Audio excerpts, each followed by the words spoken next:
Hello everyone, আমি সুচন্দ্রা। আমার নতুন একটা ব্লগে তোমাদের অনেক স্বাগত। পুরো ব্লগটা দেখো, ভালোই লাগবে। এটা হচ্ছে গতকাল মঙ্গলবারের ব্লগ।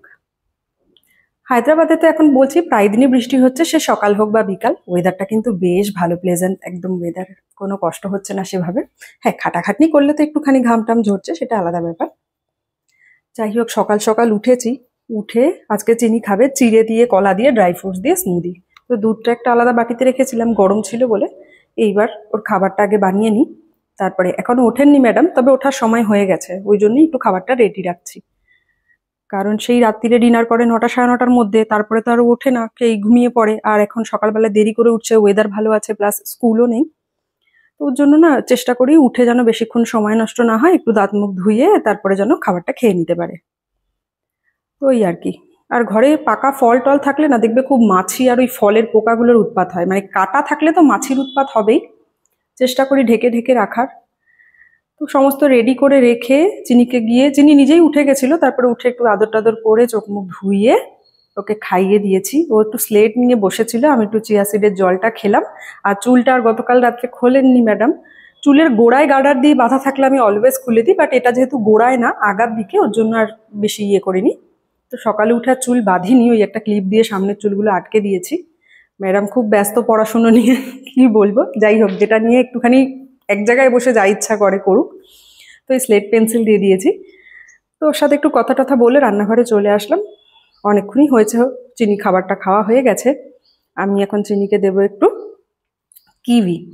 আর এই কিউইগুলো না নর্মাল যে রেগুলার কিউইগুলো হয় সেগুলোর থেকে একটু আলাদা। এটাকে কি গোল্ডেন কিউই বলে মনে হয়, গোল্ডেন কিউই। এটা দামটাও একটু বেশি পড়ে। নর্মাল কিউইগুলো তোমার ওই কত নেয় বলো তো, এখানে 39 রুপিস বা 40 রুপিস পিস থাকে।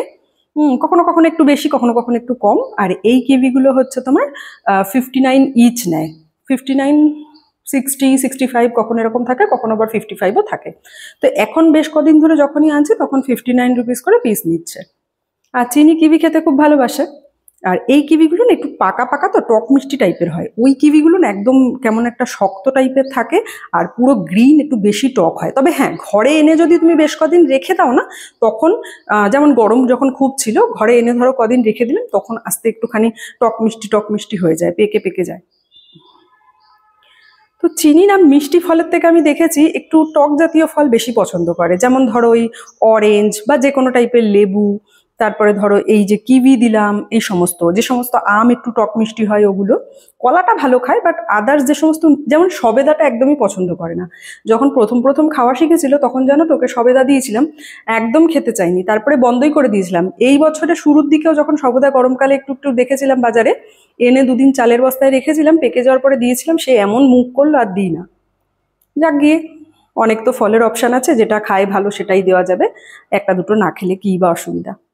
আর আমি আগের দিন যখন তোমাদের সাথে মোচার পাতুরি আর মোচার চপ শেয়ার করেছিলাম, কোনো একটা রিলসে তো আমায় কেউ একজন কমেন্ট করেছিলে যে তুমি মোচা নিরামিষ কিভাবে রান্না করো দেখিও। তো আজ হচ্ছে মঙ্গলবার, আমি নিরামিষই রান্না করছি। এখানে না আমি আলুগুলোকে আগে থেকে একটু ভেজে নিলাম নুন হলুদ দিয়ে। ডেলিকার রান্নায় না আমি বেশি ওটা অত মানে গুছিয়ে টুছিয়ে করি না। তো যেহেতু ফ্রাইং প্যানটা অনেক বড়, তাই একটা সাইডেই আলুগুলো রাখলাম, ভেজে আর তুললাম না। আর সেম কড়াইতে জিরে, শুকনো লঙ্কা, তেজপাতা ফোড়ন দিলাম। এখানে আমি একটু গোটা গরম মশলা চাইলে অ্যাড করতেই পারতাম, বাট সন্দীপ বলি তো, খাওয়ার সময় সন্দীপ বা আমার কাউর মুখে গোটা গরম মশলা পড়লে না ঠিক ভালো লাগে না। যখন তোমাদের সাথে রিলস শেয়ার করি তখন শেয়ার করি, বাট সে সময় খাবার খেতে বসার আগে বা মানে সার্ভ করার আগে তুলে ফেলে দিই। তো দিয়ে এবার যেই ওগুলোর থেকে ভালো গন্ধ বেরিয়ে আসলো, আমি একটা বাটিতে আদা ঘষে রেখেছিলাম, একটুখানি আদা আর বাটাবাটির ঝামেলায় যায়নি, আদা ঘষে রেখেছিলাম, তার মধ্যে জিরের গুঁড়ো, ধনের গুঁড়ো, কাশ্মীরি রেড চিলি পাউডার দিয়ে, জল দিয়ে একটা পেস্ট বানিয়েছিলাম, সেটা দিয়ে দিলাম। হলুদ দিয়ে দিলাম আর দুটো কাঁচা লঙ্কা দিলাম। কাঁচা লঙ্কাটা পেস্ট করিনি, কারণ 2-3টে কাঁচা লঙ্কা দিয়েছি তো, চিনি একটু খাবে, খুব বেশি ঝাল যাতে না হয়ে যায়। তারপরে মশলাটা কষে আসলে একদম দিয়ে দিলাম মোচাটা, ঢেকে দিলাম। ঢেকে দিয়ে একটুখানি বেশ কিছুক্ষণ হওয়ার পরে আমি এখানে একটুখানি অ্যাড করেছি কাজু কিশমিশ। এটা অপশনাল, তোমাদের কাছে যদি নারকেল থেকে থাকে, যেমন নারকেল ছোট ছোট করে কিউব কিউব করে কেটে ভেজে দেয় না, ওটা দিতে পারো। আমার কাছে নারকেল নেই বলে আমি কাজু কিশমিশ দিয়েছি। আর নারকেলের পাউডার আনা থাকে বলে 2 চামচ পাউডার অ্যাড করে দিয়েছি। স্বাদের জন্য নুন মিষ্টি দিয়েছি। নামানোর আগে ঘি, গরম মশলা দিয়ে ভালো করে নাড়িয়ে চাড়িয়ে গ্যাসটা বন্ধ করে ওই মিনিট 15 করে ঢেকে রেখেছিলাম। তো রেডি হয়ে গেছে আমাদের মোচা। আর রান্না করেছিলাম মুগ ডাল সজনে ডাঁটা দিয়ে। তো চিনি রানীকে একটুখানি সাথে ডিম ভেজে দিয়েছি। আমরা তো ভেজেই খাবো, খাওয়ার সময় পাঁপড় করে নেব, বাট চিনি তো ছোট, ওকে একটুখানি চেষ্টা করি যখন মাছ আনা হয়, চিকেন আনা হয়, মানে ওর খাবারে প্রত্যেক দিনই চেষ্টা করি এই ধরনের খাবারগুলো দিতে। আর পনির থাকলে ডিম দিতে হতো না, বাট যেহেতু পনিরটা নেই তাই ভাবলাম ওকে একটা ডিম ভেজে দিই, তাই আলাদা করে ওর জন্য একটা ডিম ভেজেছি। তো চিনিকে খাইয়ে দাইয়ে এসে আমি স্নান করতে যাওয়ার আগে বাকি বাসনগুলো মাজবো। আমি ভেবেছিলাম বেডরুমে, দেখো স্নান করে এসে দেখি নেই। ও বাথরুমের সামনে গিয়ে জানো তো একটা দেওয়ালের থেকে একটুখানি প্লাস্টার উঠে এসছে, সেটাকে খুঁটে খুঁটে বড় করে দিয়েছে। দেখাবো তোমাদেরকে, দাঁড়াও। আর এইখানে দেখো চিনির কপালে কালকে ব্যথা পেয়ে কেটে গেছে, এত দৌড়াদৌড়ি করে না, দুম করে গুঁতো খেয়েছে, কপালটা কেটে গেছে। তারপরে তো চিনি রানীকে খাইয়ে দাইয়ে ঘুম পাড়িয়ে আমরা খাওয়া দাওয়া করলাম, সব কাজ করলাম। সন্দীপও অফিসের কাজ করছে। আমি একটুখানি বানাবো হচ্ছে ম্যাঙ্গো সুজি কেক। এটা আমি আর তোমাদের সাথে এই ভ্লগে শেয়ার করছি না, তাহলে ভ্লগটা অনেকটাই বড় হয়ে যাবে, কারণ মোচার রান্নাটাও অ্যাড করেছি, ওটা আমি রিলসেই দিয়ে দেবো। তো কেকটা বসিয়ে দিয়ে সেদিকে বেশ বাইরে একটু মেঘ ডাকছে, আর ওয়েদারটাও কি ভালো হয়ে আছে, দেখো হাওয়া দিচ্ছে। মিনিট 35-40 তো লাগবেই কেক হতে, তাই আমি একটু এদিকে এসে দাঁড়িয়েছিলাম। আর চিনিটাও ঘুমাচ্ছে, সন্দীপও অফিসের কাজ করছে। আর ভ্লগের ভয়েস ওভার সকালেই দেওয়া হয়ে গেছে, তো কি করবো এই সময়টা, আমি একটু এখানেই এসে দাঁড়িয়েছিলাম। তো তারপরে দেখো এসে একটু দেখলাম কেকটা হয়ে গেছে কিনা, সব দিকটা হয়ে গেলেও মাঝখানটা একটুখানি বাকি ছিল। তো একটুখানি হিটটাকে কমিয়ে দিয়ে আরো 10 মিনিট ঢেকে রাখলাম।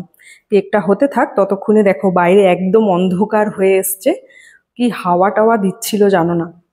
আর আমি ভাবছিলাম যে জোরে বিদ্যুৎ যেন না পড়ে, চিনিটা চমকে চমকে উঠবে। তো বিদ্যুৎ খুব জোরে একটা চমকানোর আগেই দেখলাম ঝমঝমিয়ে বৃষ্টি নেমে গেছে। দেখো ফোনে হয়তো অতটা বোঝা যাচ্ছে না, বাট বাইরেটা দেখতে কি ভীষণ ভালো যে লাগছে। হ্যাঁ, কিন্তু যারা রাস্তাঘাটে আছে তাদের তো খুব কষ্ট, আমাদের তো বাড়িতে থেকে দেখতে খুব ভালোই লাগে, বাট যারা রাস্তাঘাটে আছে তাদের খুব কষ্ট। যাই হোক, এটা তো আর আমার হাতে নেই, প্রকৃতির ব্যাপার। আমি এখানে থেকে দাঁড়িয়ে দাঁড়িয়ে দেখা ছাড়া আর কিছুই করতে পারবো না। তো একটুখানি দেখলাম চিনিকে খাওয়ানো দাওয়ানো হয়ে গেছিল, চিনিকে চুল বেঁধে দিয়েছি, আর চুড়িটা খুলে দিয়েছি হাতের থেকে, যেহেতু ওর স্কুল শুরু হচ্ছে। তো পায়ের তোড়াটা যখন প্লে গ্রুপে যেত না প্রথম প্রথম, তখন জিজ্ঞাসা করেছিলাম, বললো না এখানে সব বাচ্চারাই পায়ের তোড়া পরে আসে, আর সাউথে তো সব বাচ্চাদের ছোটবেলায় কান ফুটিয়ে দেয়, তো ইয়াররিংস নিয়েও কোনো প্রবলেম নেই। ওই জন্য খালি হাতের চুড়িটাই খুলে দিয়েছি। তো এখন এগুলো নিয়ে খেলবে, আমি আর সন্দীপ একটুখানি কেক খাবো, চিনিও একটু কেক খাবে আমাদের সাথে। জানি না কতটা কি পছন্দ করবে ম্যাডাম, বাট খেয়েছিল, একটু খেয়েছিল, কারণ তার আগেই টিফিন করেছিল, তো তাই জন্য অল্পই খেয়েছে, খুব বেশি খাইনি। দেখো কেটে গেছে। আর আজকাল কোথাও একটু ব্যথা ট্যাথা লাগলেই না টি ব্যাগ লাগিয়ে দিই, তো এসে বলবে মাম্মাম কিম কিম, পাপা কিম কিম, মানে টি ব্যাগ লাগিয়ে দাও। তো চিনি দুধও খাওয়া হয়ে গেছিলো, বোতলের জল শেষ হয়ে গেছিলো, সব রেখে আসলাম। তারপরে আর ভ্লগ করিনি, সেরকম কিছু করারও ছিল না, রান্না বান্না সবই ছিল, খালি ভাত। আর যেহেতু পরের দিন সকালেই চিনির স্কুল, তাই ব্যাগটা গুছিয়ে রাখলাম। ব্যাগের মধ্যে 4টে বই দিলাম, খাতাগুলো আপাতত পাঠাতে না করেছে। একটা ওয়াইপসের প্যাকেট ধরে দিয়ে দিলাম, তার সাথে চিনির এক সেট এক্সট্রা জামা কাপড়, একটা ফুল প্যান্ট দিলাম, একটা টপ আর একটা ডাইপার দিয়ে দিলাম। আর সকালবেলায় যেহেতু স্কুল ড্রেসটা লাগবে, তো ড্রেসটাও ব্যাগের কাছে এনে রাখলাম। ও একটা রুমালও দিয়েছি। আর জলের বোতল আর টিফিন বক্স সকালে ভরে দেবো। আর প্লাস্টিকে ভরে দিচ্ছি কেন বলো তো, বাচ্চা মানুষ তো, ব্যাগটা যদিও ওয়াটার প্রুফ, বাট যেহেতু বাচ্চা মানুষ তো কখন কোথায় জলের বোতল খুলে ফেলে, এর আগেও 2-3 বার ব্যাগ ভিজিয়ে এনেছিল, জামা কাপড় সব ভিজে গেছিল। প্লাস্টিকের মধ্যে দিয়েছিলাম, তাও কি করেছিল কে জানে, জানি না। তো ওই যতটা আর কি গুছিয়ে দেওয়া যায়, তো ভরে টরে রাখলাম।